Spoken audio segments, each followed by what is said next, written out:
எதுவுமே புரியாம சில பேர் பேசிட்டு இருக்காங்க, நாங்க ஆட்சி அமைச்சிருவோம் ஆட்சி அமைச்சிருவோம்னு. எந்த அனுபவமும் கிடையாது. அவங்களுக்கு ஒன்றிய அரசாங்கத்துக்கும் மாநில அரசாங்கத்துக்கும் வித்தியாசம் தரல. அதனால தேர்தலில் வாக்குறுதி கொடுத்தீங்க, தேர்தலில் வாக்குறுதி கொடுத்தீங்களேன்னு கேட்பாங்க. என்ன வாக்குறுதி கொடுத்தோம்? சென்ற தேர்தலில் கொடுத்த வாக்குறுதியை அங்கே ஆட்சி மாற்றம் வந்தால் செய்து தருகிறோம் என்று சொன்னோம். ஆட்சி மாற்றம் வரவில்லை. தமிழ்நாடு வெற்றி பெற்றால் மட்டும் ஆட்சி மாற்றம் வந்துடாது. ஆனா பாவம், அவங்களுக்கு அரசியல் அனுபவம் கிடையாது.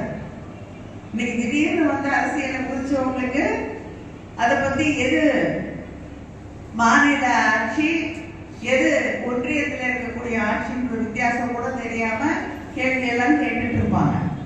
அதை மக்களுக்கு எடுத்து சொல்லக்கூடிய வாய்ப்பு.